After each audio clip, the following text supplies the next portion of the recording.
সবাইকে good morning. আর আজকে ব্লগটা এখান থেকে শুরু করছি।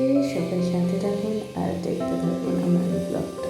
নমস্কার সবাই, আশা করবো ভালো আছেন আর সুস্থ আছেন। শর্মিষ্ঠাস লাইফের নতুন একটি ব্লগে আবার সবাইকে স্বাগত জানাই। আজ আমার বাগান বাড়িতে, আপনাদের আগেও দেখিয়েছি আমার মাসির বাড়িতে। আজকে আমার ভাইয়ের বার্থডে। সকাল থেকে বৃষ্টি, এখন তো বৃষ্টির কোনো বাবা মা কেউ নেই। যখন ইচ্ছে হচ্ছে সে পড়ছে, যখন খুশি হয়ে যাচ্ছে। তারপরেই আবার খটখটে রোদ। আর মাসির বাড়িতে প্রচুর গাছ থাকার কারণে মাসি আজকে সুপারিগুলো একেবারেই ঝেড়ে ফেলে দিয়েছিল, কারণ ওই সুপারিগুলোকে বিক্রি করে দেবে। প্রচুর বড় হয়ে গিয়েছিল গাছগুলো। যদি না ফেলা হয় সুপারিগুলোকে বা পাড়া না হয়, তাহলে গাছগুলোও তো নষ্ট হয়ে যায় আর প্রচুর সুপারিও নষ্ট হয়। গাছগুলোকে একেবারে পরিষ্কার করে দিয়ে বাকি যে সুপারিগুলো থাকে ওনারা কিন্তু নিয়ে চলে যান। ওই সুপারিগুলোকে ওনারা বিক্রি করে দেন। প্রত্যেকটা বাড়ি থেকে এখানে এই সুপারি গাছ যেখানে আছে ওখান থেকে তারা এগুলোকে কালেক্ট করে আর তারপরে তারা বাজারে নিয়ে গিয়ে বিক্রি করে। কাঁচা সুপারি কিন্তু অনেক কাজে লাগে। এখন উনি বলেছিলেন যে যে কাজে লাগে সেগুলো আমি একটুখানি দাঁড়িয়ে দাঁড়িয়েই তাই শুনছিলাম, যে উনি এই সুপারিগুলো দিয়ে এরপরে কী করবেন, নিয়ে গিয়ে কোথায় বিক্রি করবেন। ভালো দামে কিন্তু ওনারা বিক্রি করেন এবং ওনারা উল্টে মাসিকে টাকা দিয়ে যান, যেহেতু এই যে সুপারিগুলো দিয়ে দেওয়া হয় তার জন্য। আর আসছিল ভাইয়ের জন্মদিন, তাই এই জন্য সকাল থেকেই বাজার হাট শুরু। আজ আমি সম্পূর্ণ রান্না করব, কেউ কিন্তু কোথাও যেও না, আমার ব্লগটা দেখতে থাকো। আর আজকে সত্যি বলতে সবাই মিলে একসাথে আনন্দ করার মজাটাই কিন্তু আলাদা। তাই সকাল থেকে মাসি বাড়ি চলে গিয়েছিলাম, কারণ ওই যে রান্নাটা আমি করবো বলে তোর জোর একেবারে শুরু করে দিয়েছিলাম। আগে মাংসগুলোকে ধুয়ে পরিষ্কার করে একেবারে, তারপরে তৈরি হবে রান্না তোর জোর। সাথে দুপুরবেলায় খাবার তেমন মেনে কিছু ছিল না, ডিম সেদ্ধ, ভাত আর মাসি ডাল সেদ্ধ করেনি। চলুন আগে মাংসটা ধুয়ে নিই, তারপরে আবার আপনাদেরকে দেখাচ্ছি।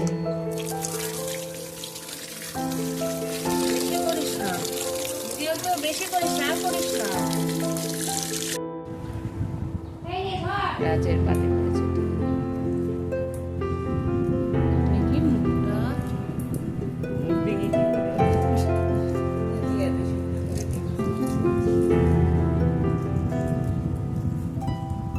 সবচেয়ে স্পেশাল জিনিস আমাদের বাঙালিদের, সেটা হলো পায়েস। পায়েস ছাড়া কখনোই জন্মদিন সম্পূর্ণ হয় না।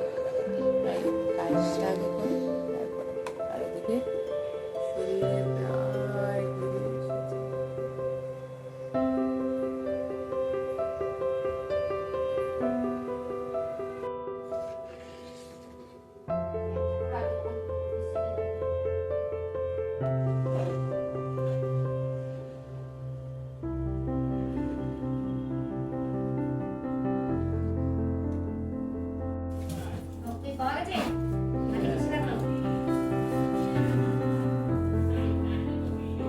যে বললাম আজকে আমার রান্নার পালা। আর আমি যেচে পড়ে নিজের রান্নার ভাগটা নিজে নিয়েছিলাম, যে আজকে আমিই রান্না করবো ভাইয়ের জন্মদিনের দিন।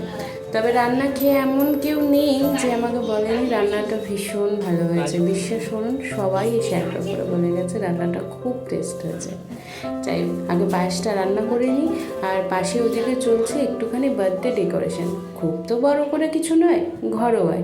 ওই দাদু দিদা, আমরা মাসিরা, এই আর কি। আর ভাইয়ের জ্যাঠা জেঠিমা, পাশের জ্যাঠা জেঠিমা, ওর কাকা কাকিমা, এরাই আর কি এসেছিলো। কিন্তু রান্নার ভাই আমি নিয়েছিলাম। আর সবার আগে পায়েস করে নিয়েছি আর তারপরে করে নিয়েছিলাম চাটনি। চাটনির জন্য জানেন তো, আমার দিদা বলেছিল নাকি আজকে কাঁচা লঙ্কা দিতে, কারণ শুকনো লঙ্কা ছিল না। তবুও ওয়েট করে করে ওই দোকান খুলতে খুলতে কাঁচা লঙ্কা আনাতে তার জন্য প্রচুর দেরি হয়ে গেছে। চলুন তবে আপনাদের সাথে কথা বলতে বলতে আগে রান্নাটা শেষ করে নিই। আর তারপরে দেখাচ্ছে একদম লাল লাল ঝাল ঝাল চিকেন। আপনারা দেখে কিন্তু একদম লোভ দেবেন না। হ্যাঁ, লোভ দিলেও বা আপনারাও বানিয়ে খেতে পারেন, বা আমিও কখনো রান্না করতে পারি যে এরকম, আপনারা এটা দেখেও কিন্তু রান্না করে খেতে পারেন। চলুন তবে একে চাটনিটা রেডি করে নিই।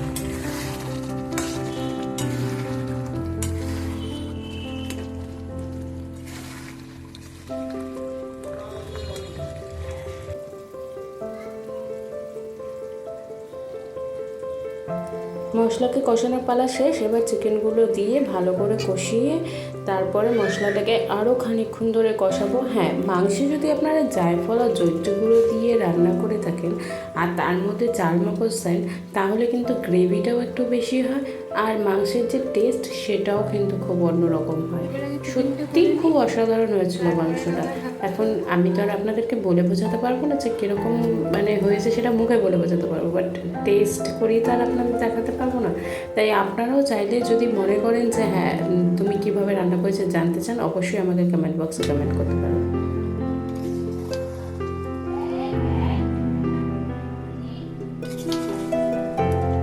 চিকেনটা একটু কষা কষা করেই করবো আর বিরিয়ানিটার মধ্যে আর চিকেন দেবো না, বিরিয়ানিটা আলু বিরিয়ানি করবো। চিকেন রেডি একেবারে, একদম আমিও ব্লগের মতো বলি একদম লাল লাল ঝাল ঝাল, সেরকম একদম চিকেন রেডি হয়ে গেছে আমার। তবে হ্যাঁ, গন্ধটা হেভি হয়ে যাচ্ছে। আর এখানে বসিয়েছি হচ্ছে আলু সেদ্ধ যা, আর এরপরে শুধু জাস্ট বিরিয়ানিটা করে মেশানোর পালা। চলুন তবে বিরিয়ানিটা করে তারপরে রাখছি।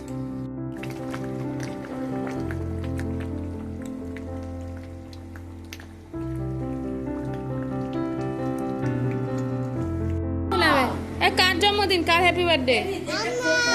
তোর হ্যাপি বার্থডে।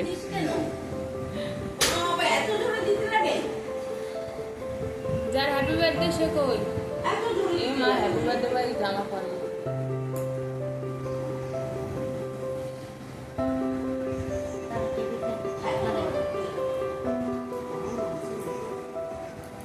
হ্যাপি বার্থডে কার? হ্যাপি বার্থডে হ্যাপি বার্থডে নাকি পুতুলের হ্যাপি বার্থডে? তো না, পুতুলের আমার পুতুলের।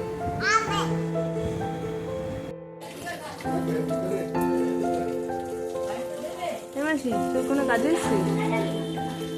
কাজে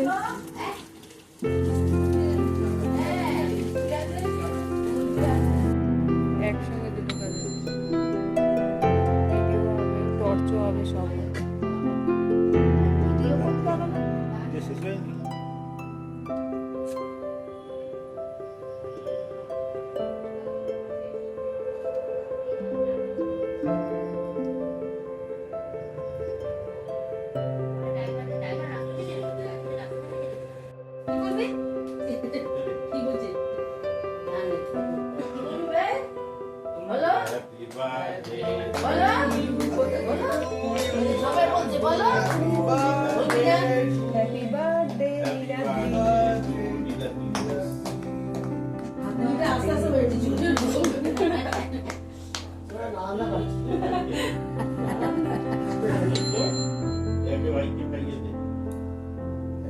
ভাই না ভাগলা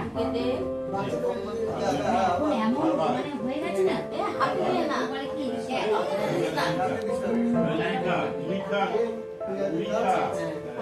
মাকে দে, আমাকে দে, মাকে ডেকে দে, মাকে দে আ যেটুকু দে না দে না হ্যাঁ, তারপর ছুটে যাবে আজকে আমার মেয়েরা আছে দেখা করে পড়বি না, ওটা জিরো হাতে দিয়ে দে, যেন করে আমার করতে তাদের এমন একটা অবস্থা ছেলেটা চাপ আছে কাজ করছে করছে, আমি কার সঙ্গে কথা বলছি এই রে তুই, আমি কার সঙ্গে কথা বলছি, এই বিকাশ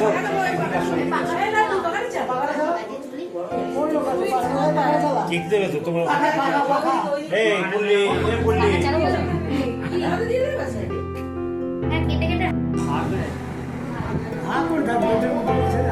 মাম তোমায় কেক দেয়নি? এ মা দে, ওকে আগে দে। এ ও সবার আগে দে, ও সবার আগে দে।